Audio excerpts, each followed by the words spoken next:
Selamat malam saudara yang kasih Tuhan, kita berjumpa lagi dalam Syafaat Malam GKI Gading Indah. Nah, baru-baru ini kita semua bangsa Indonesia bahkan juga dunia dikejutkan oleh sebuah peristiwa kecelakaan yang dialami oleh sebuah kapal selam milik TNI Angkatan Laut Indonesia. Dan kita akhirnya tahu apa yang terjadi setelah sempat dinyatakan hilang, lalu dicari. Akhirnya TNI, Tentara Nasional Indonesia secara resmi sudah menyatakan bahwa kapal tersebut tenggelam dan seluruh awaknya 53 orang dinyatakan sudah telah meninggal dunia. Ini tragedi yang sangat memilukan, dan nanti dalam doa kita juga akan berdoa mendukung keluarga-keluarga yang kehilangan kekasih-kekasih mereka. Nah, tapi di tengah situasi ini ada satu hal yang menarik perhatian saya, yaitu bahwa saya membaca di media cetak, di koran, mungkin Anda pernah membaca juga di media sosial atau di media-media elektronik lainnya, bahwa banyak teman, tetangga, rekan kerja, keluarga dari mereka-mereka yang meninggal dunia ini bersaksi, bercerita, oh si X itu orang yang baik, dia sangat perhatian kepada tetangga, dia mau turun tangan, ringan tangan membantu orang lain, dia itu figur orang tua atau figur ayah atau suami yang teladan, dan seterusnya dan seterusnya. Dan itu bukan hanya dalam peristiwa ini saja, dalam peristiwa-peristiwa lain yang bisa kita golongkan sebagai tragedi, banyak orang berbagi tentang cerita-cerita baik tentang mereka yang sudah tiada itu. Dan mungkin dalam skala yang berbeda, kita pernah mengalaminya sendiri, entah mendengarnya atau mungkin kita yang menyampaikannya. Yaitu ketika ada seseorang yang kita kenal, kerabat, teman, keluarga yang meninggal dunia, lalu di rumah duka atau di pemakaman kita menyampaikan cerita-cerita yang serupa. Kita menyampaikan kenangan akan mereka yang telah tiada, tetapi juga sekaligus mengungkapkan kebaikan-kebaikannya. Kita ceritakan apa yang sifat-sifat positif dari yang bersangkutan dan seterusnya. Nah, hal yang kita lakukan itu biasa disebut dengan istilah eulogi. Eulogi itu adalah sebuah pidato atau bisa juga berupa tulisan yang secara positif, bahkan cukup tinggi memuji, menceritakan kebaikan tentang seseorang yang baru saja meninggal dunia. Dan tentu ini hal yang baik. Kita mengenang, mengingat mereka yang sudah tiada secara baik, dan barangkali dari cita-cita itu bisa menjadi kekuatan bagi keluarga yang ditinggalkan. Tapi satu hal yang agak menggelitik saya adalah mengapa biasanya hal ini baru kita lakukan setelah orang itu tiada, di mana ia tidak bisa lagi mendengar cerita-cerita baik itu. Padahal mungkin dalam hidup kita penasaran, apa yang kita lakukan ini kira-kira sudah menjadi hal yang baik tidak ya? Bagaimana respon orang terhadap apa yang kita lakukan? Dan sayangnya mungkin hal itu baru akan terungkap ketika kita sudah tidak bisa lagi mendengarnya. Nah, saudara dikasih Tuhan, sekali lagi tentu eulogi adalah hal yang sangat baik. Tetapi sayangnya kadang kita sukar mengungkapkan apa yang baik, memuji seseorang tentang kebaikannya atau tentang prestasinya atau apapun itu, justru ketika orangnya masih ada. Kadang-kadang kita memberikan pembenaran untuk tidak melakukan hal itu, ya.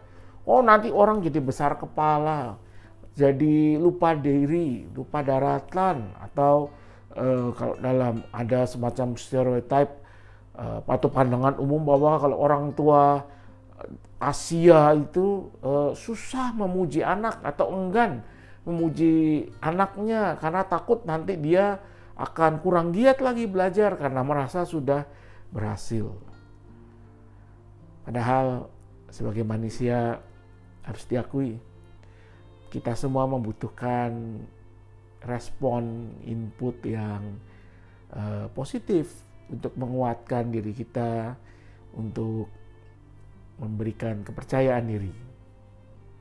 Namun kadang-kadang ya apakah bentukan budaya atau kebiasaan kita menghalangi kita melakukan itu. Sampai akhirnya seperti kebanyakan pujian atau respon positif itu justru baru kita berikan setelah seseorang tiada dan menjadi sebuah eologi.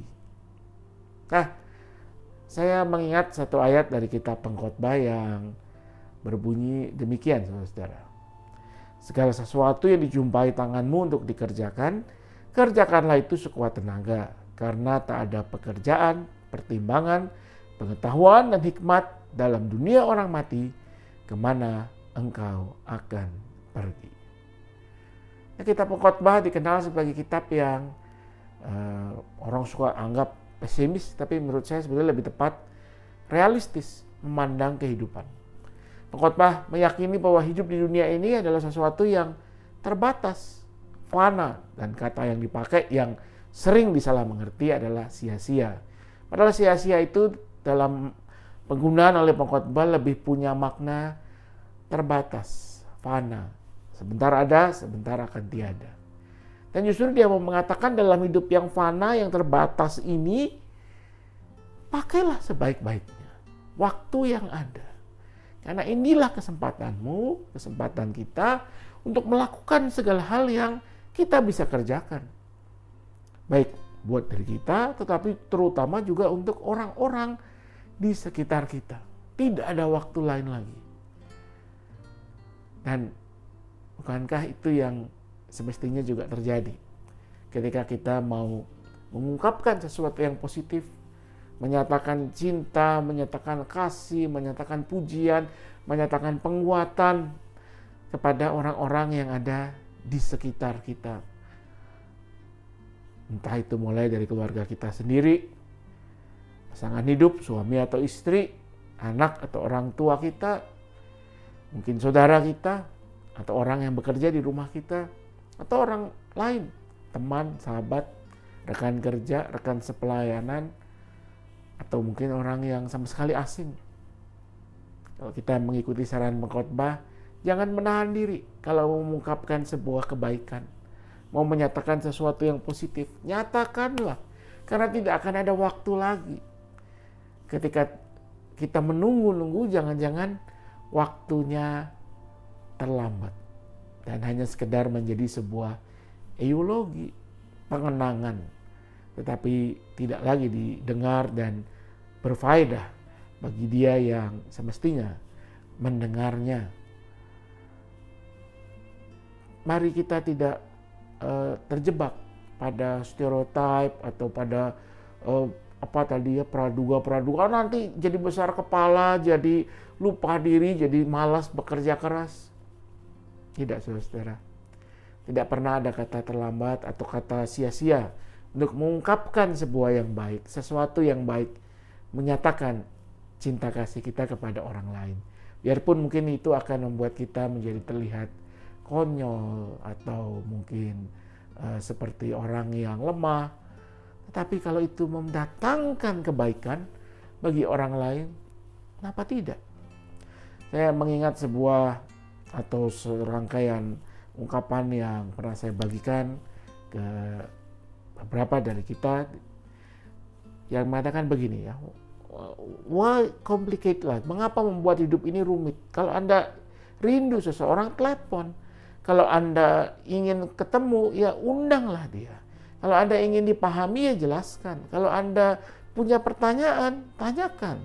Kalau Anda tidak suka sesuatu, nyatakan. Kalau Anda suka sesuatu, ungkapkan. Kalau Anda menginginkan sesuatu, mintalah. Kalau Anda mengasihi seseorang, katakan kepadanya. Artinya ungkapan-ungkapan ini mau mengatakan jangan menahan diri, jangan takut terlihat konyol untuk menyampaikan hal yang baik, hal yang akan menyampaikan atau akan meneruskan kasih Tuhan kepada orang-orang di sekitar kita. Nyatakan sekarang, karena siapa tahu hanya ini waktu yang kita punya. Selamat menjalani beristirahat malam hari ini. Selamat menyatakan cinta kasih Allah kepada orang yang ada di sekitar Anda. Mari kita berdoa.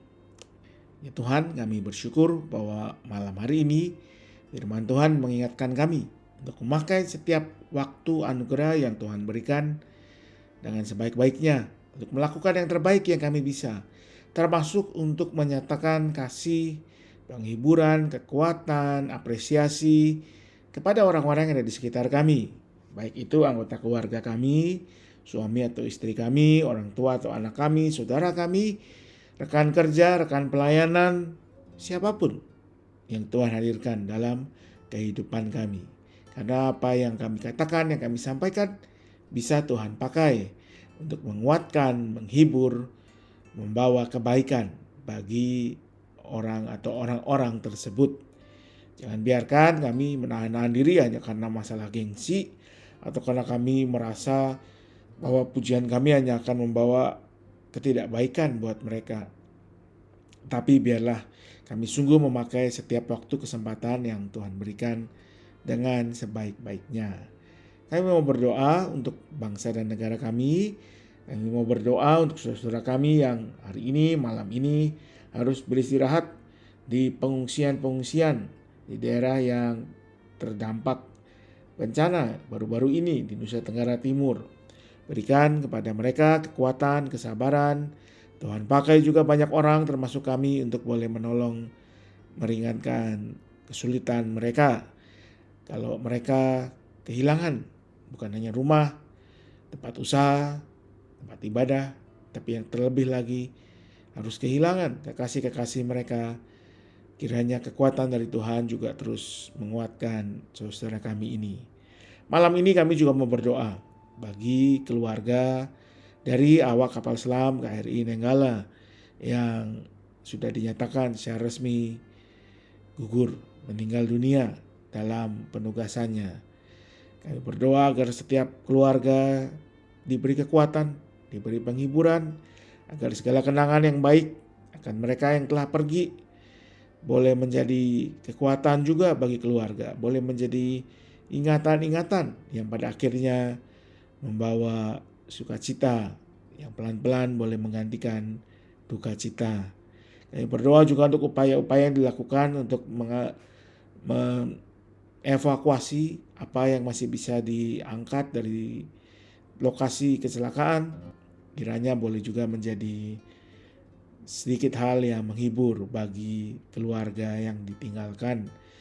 Kami berdoa untuk mereka-mereka yang terlibat dalam upaya ini, berikan kesehatan, kekuatan, perlindungan dari Tuhan sendiri. Kami mau berdoa juga untuk keluarga-keluarga kami yang dalam berbagai pergumulan, kesehatan, ekonomi, pendidikan anak-anak. Secara khusus kami berdoa untuk Ibu Yesika Wong yang hari ini menjalani satu tindakan medis, beri pemulihan kepada Ibu Yesika agar segala tindakan yang dilakukan boleh membawa kebaikan bagi tubuh dan dirinya, serta juga keluarganya yang mendampingi di masa-masa pemulihan ini. Kami mau menyerahkan ya Tuhan diri kami, kalau kami akan beristirahat malam hari ini. Biarlah kami beristirahat dengan baik dan besok kami boleh menyambut setiap hari yang Tuhan percayakan kepada kami. Kami pakai dengan sebaik-baiknya untuk menjadi saksi Kristus, untuk menyatakan kasih, anugerah, dan sukacita dari Tuhan sendiri. Hanya dalam satu nama kami mohon, Yesus Kristus, Tuhan dan Juru Selamat kami yang hidup. Amin. Demikianlah syafaat kita malam hari ini, saudara yang dikasihi Tuhan. Biarlah kita boleh beristirahat dengan tenang pada malam hari ini, supaya besok kembali kita menyambut setiap anugerah, setiap kesempatan yang Tuhan berikan. Pakailah dengan sebaik-baiknya. Raihlah atau rengkulah hari yang Tuhan anugerahkan. Jadikan berkat untuk orang-orang di sekitar Anda. Selamat beristirahat. Tuhan memberkati selalu.